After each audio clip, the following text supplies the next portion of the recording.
ఒకానొక గ్రామంలో అంట ఆ రైతులు బ్యాంకు దగ్గర సుమారు 200 మంది రైతులు బ్యాంకుల దగ్గర రుణాలు తీసుకొని వ్యవసాయం చేస్తూ ఉన్నారంట.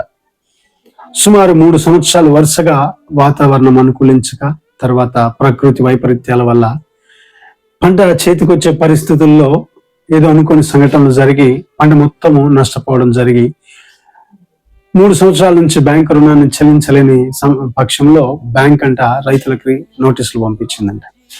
ఆ నోటీసులో ముఖ్య ఉద్దేశం ఏంటంటే, ఇదిగో మీరు రుణాలు చెల్లించలేదు కాబట్టి మీకు కలిగిన వాటిని మేము జప్తు చేయాల్సిన వారమై ఉన్నామని నోటీసులు పంపించిందంట.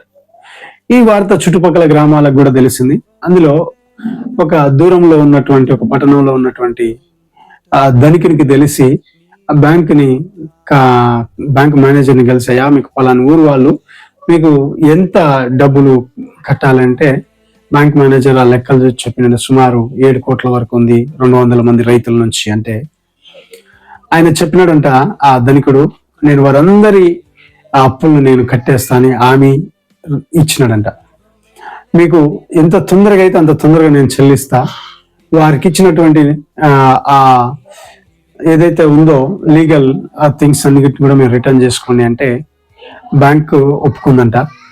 తర్వాత ఆ ధనికుడు ఊర్లో సర్పంచ్కి చెప్పిండంట, అయ్యా మీ ఊరు వాళ్ళ అప్పులన్నీ కూడా నేను బ్యాంకుకు కట్టినా, కాబట్టి మీరు ఎవరైతే అప్పు ఉన్నారో మీ అప్పు పత్రాన్ని తీసుకొని పోయి బ్యాంక్ మేనేజర్కి చూపించి, ఇదిగో నా అప్పు ఇంత ఉంది, ఫలాని వ్యక్తి నా అప్పు చెల్లించినాడని మిమ్మల్ని మీరు ప్రూవ్ చేసుకుంటే మీ అప్పులు తీరిపోతాయి, మీ మీద ఎలాంటి శిక్ష ఉండదు అని చెప్పడం జరిగిందంట. అయితే అందులో చాలా మంది ఆ ఊర్లో నుంచి రైతులు వెళ్ళి బ్యాంక్ మేనేజర్ కాదు అప్పు లెటర్ చూపించి, మా అప్పుని ఫలానా వ్యక్తి కట్టినా అని చెప్పినాడు అంటే బ్యాంక్ మేనేజర్ కూడా ఒప్పుకొని మీ మీద ఎలాంటి శిక్ష లేదు అని వారి భూమి పత్రాలను ఇచ్చి పంపించిందంట.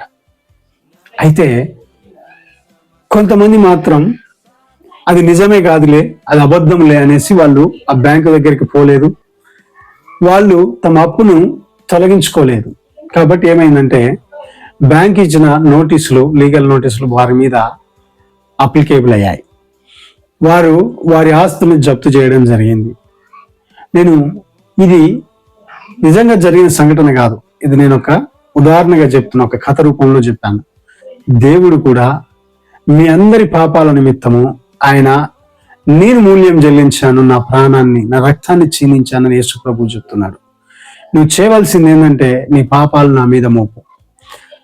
నా పాపాల కోసం యేసు ప్రభు చనిపోయాడని నమ్మి నీ జీవితాన్ని మారు మనసు కలిగి నువ్వు జీవిస్తే నీ పాపములు క్షమించబడతాయి, నీవే శిక్ష నీ మీదికి రాదు అని దేవుడు చెప్తున్నాడు. ఇదే స్వార్థ. దేవుడు లోకమును ప్రేమించి ఆయనే శిలువ మీద చనిపోయాడు మనుషుల పాపముల కొరకు. మనం ఎప్పుడైతే నా పాపాల కోసం యేసు ప్రభు చనిపోయాడని నమ్మి విశ్వసించి మనం మారు మనసు పొంది జీవిస్తామో మన పాపాలు క్షమించబడతాయి, మనకి మీదికి ఏ శిక్షా విధి రాదని దేవుని వాక్యం సెలవిస్తుంది.